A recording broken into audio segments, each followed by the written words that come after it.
ஆண்டவர் இயேசு கிறிஸ்துவில் மிகவும் பிரியமான மேடுதானப்பட்டி குழந்தைகளே, இளைஞர்களே, இளம் பெண்களே, பெரியவர்களே, இங்கே வந்திருக்கின்ற எல்லா நம்பிக்கையாளர்களே, என்னோடு இணைந்து பலி நிறைவேற்றுகின்ற அன்பார்ந்த அருள் பணியாளர்களே, உங்கள் எல்லாரையும் பார்ப்பதில் இன்றைக்கு எனக்கு மிகவும் மகிழ்ச்சி. பக்கத்தில் பெரியநாயக மாதா கோயில் பக்கத்தில் எவ்வளோ பெரிய மலை இருக்குது. அந்த மலையோட போட்டி போடுற மாதிரி இவ்வளோ உயரமாக எந்த சிற்றூரில் ஆலயம் எழும்பும் என்று நினைத்தே பார்க்கவில்லை. எல்லாரும் சேர்ந்து இறைவனுக்கு நன்றி கூறுவோம்.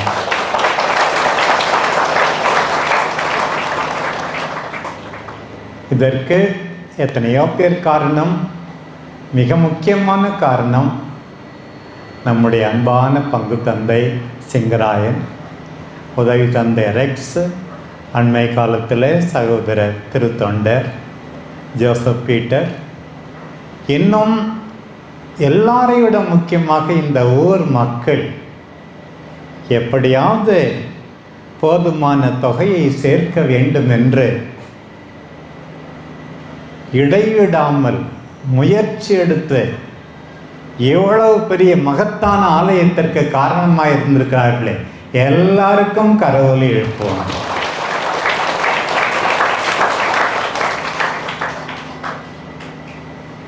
பிரியமானவர்களே, கல்யாணம் பண்ணிப்பார், வீட்டை கட்டிப்பார் என்று சொல்வார்கள். இறைவனுடைய வீட்டை கட்டிப்பார். இன்றைக்கு வாசிக்க கேட்டோம், 46 ஆண்டுகளானவே என்று. 46 நாட்களுக்கு முன் இவ்வளோ அழகாக இல்லை இந்த இடம்.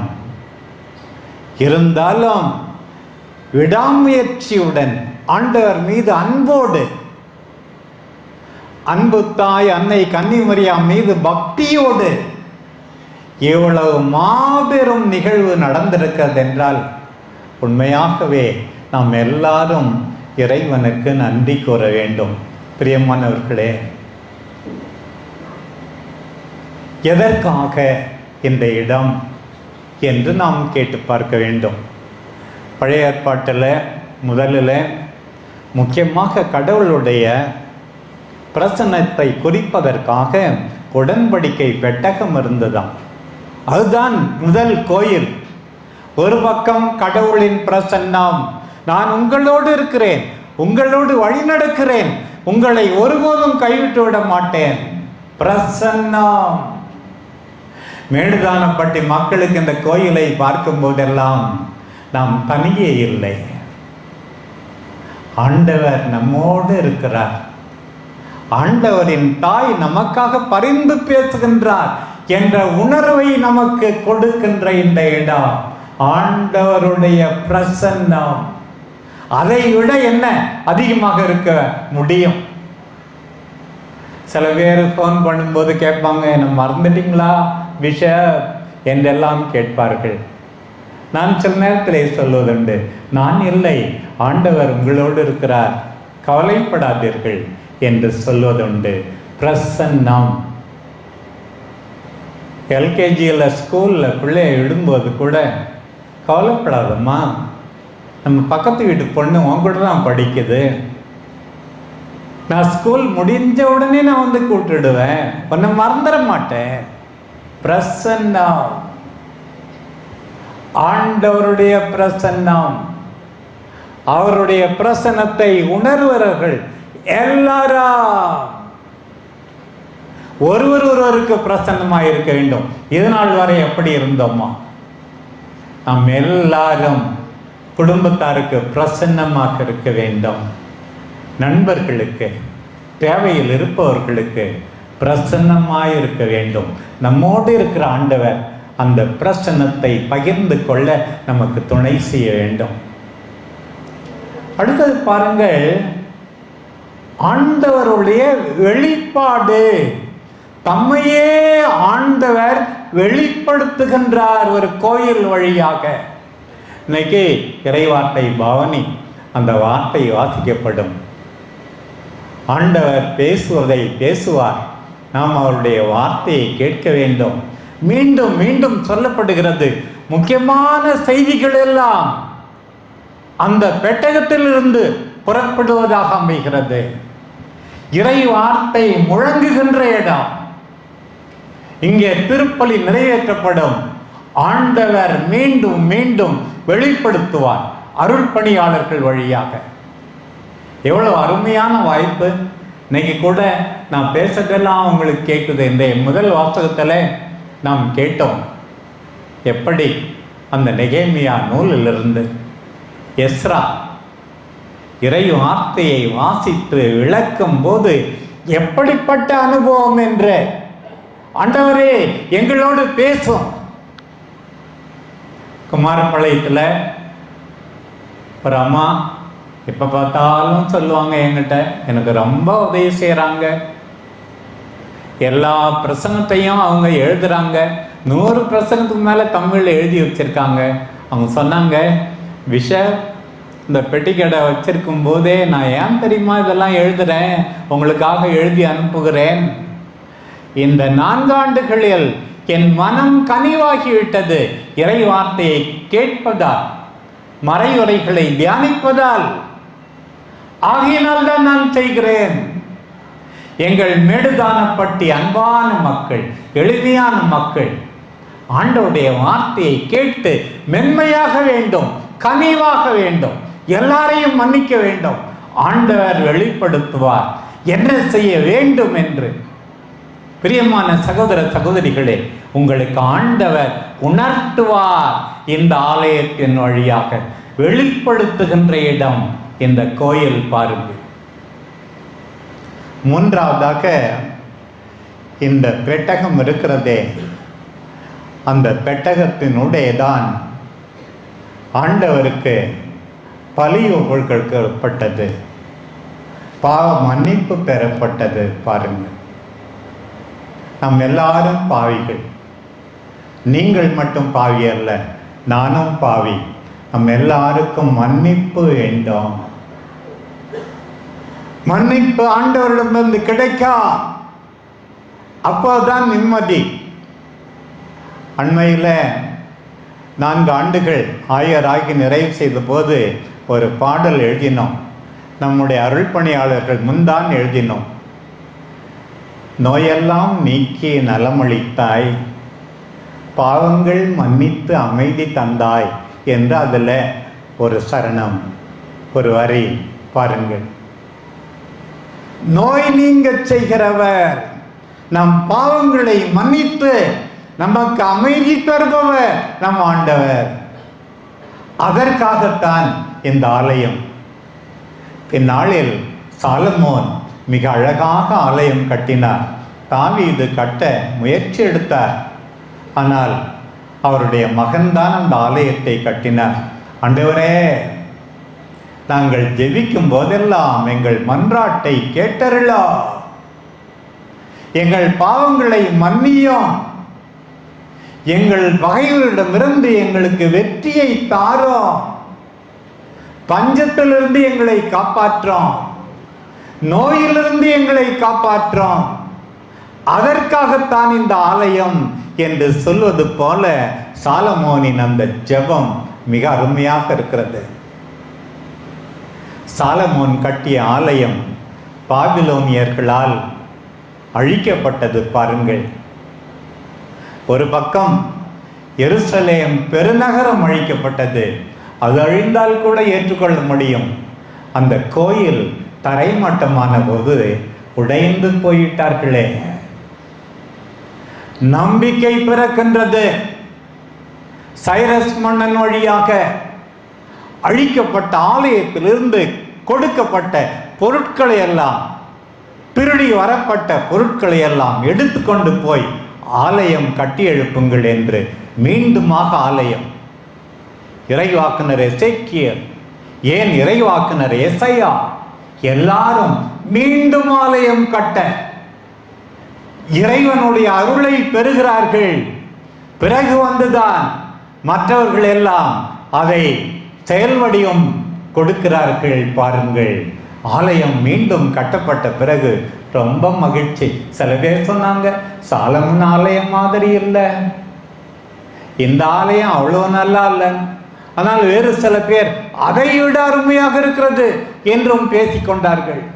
இந்த ஆலயத்தை பின் நாட்களில் ஏரோது மன்னன் பல ஆண்டுகள் வேலை செய்த இன்னும் பெரிதாக்கினான், அழகாக்கினான் அந்த ஆலயம். அந்த ஆலயத்தை தான் ஆண்டவர் இயேசுவே தூய்மைப்படுத்தினார். இன்றைக்கு நாம் பார்த்தோம். பின்னாளில் ஆண்டவர் பிறந்து 70 ஆண்டுகள் கழிந்து அந்த ஆலயமும் தரைமாட்டமாக்கப்பட்டது ரோமானியர்களால். ஆலயம் தேவை, ஆண்டவருடைய பிரசன்னத்தை நமக்கு உணர்த்துவதற்காக. எல்லாவற்றை விட முக்கியமாக நாமே ஆலயம் என்பதை நாம் உணர்ந்து கொண்டு வாழ்வதற்காக. இன்னைக்கு பாருங்க, 2வது வாசகத்துல பவுலடியார் சொல்றார், ஒரு பக்கம் ஒரு அறிக்கை, டிக்ளரேஷன், நீங்கள் தான் கடவுளின் ஆலயம். அன்பான பாசமான மேடுதானப்பட்டி நம்பிக்கையாளர்களே, சகோதர சகோதரிகளே, இந்த கோயிலை யாரும் மிஸ் பண்ணவே முடியாது. நடக்கும்போது ஐயோ, பிறக்கிற அன்னைக்கே நம்முடைய ஆயர் சொன்னாரே, நான் கடவுளுடைய ஆலயம். ஒரு டிக்ளரேஷன், ஒரு அறிக்கை. இன்னொரு பக்கம் பார்த்தா ஒரு எச்சரிக்கை, வார்னிங். என்னது அந்த வார்னிங்? கடவுளின் ஆலயத்தை நீ தீட்டுப்படுத்தினால் கடவுள் உன்னையே அழித்து விடுவார். அப்படின்னா என்ன அர்த்தம்? இந்த ஆலயம் கட்டினா போதாதுப்பா, அந்த ஆலயத்திற்கேற்ப நீ ஆலயம் என்பதை உணர்ந்து கொண்டு மாசில்லாத வாழ்க்கை நடத்த வேண்டும். இல்லை என்றால் தண்டனை இருக்கிறது என்று ஒரு எச்சரிக்கை. பாருங்கள், ஆலயம் கட்டினா சந்தோஷம் நினைக்காதீங்க. ஆலயம் கட்டினா பெரிய பொறுப்பும் நமக்கு வந்துடுது. பாருங்க, எங்கெல்லாம் கோயிலை பார்க்கிறோமோ அங்கெல்லாம் புதிய பொறுப்பு. நன்றாக வாழ, அன்பு செய்ய, நீதி செய்ய, அடுத்தவர்களை மதிக்க மிகப்பெரிய பொறுப்பு. பாருங்கள், இன்றைக்கு அதைத்தான் நாம் கேட்டோம். அன்றைக்கு நம் ஆண்டவர் இயேசு எவ்வாறு எருசலேம் தேவாலயத்திலே நடந்து கொண்டார்? யூதர்களை எதிர்க்கவில்லை, வழிபாடு செய்தவர்களை எடுக்கவில்லை, வழிபாட்டுக்கு தடையாய் இருந்தவர்களை எதிர்க்கிறார்.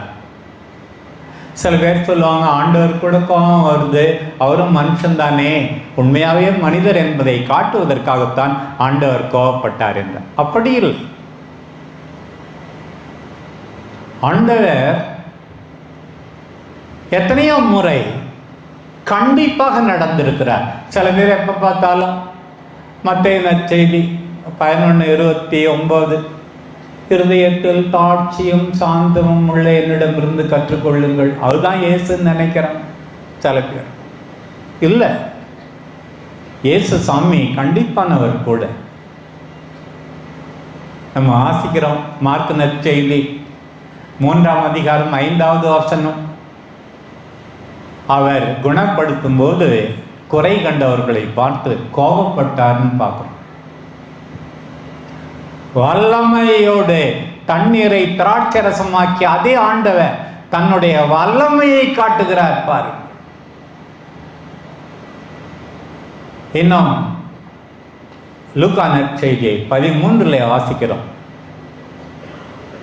ஏரோதை பார்த்து அந்த குள்ள நரியிடம் போய் சொல்லுங்கள் சொல்ற, குள்ள நரின்னு சொல்ற.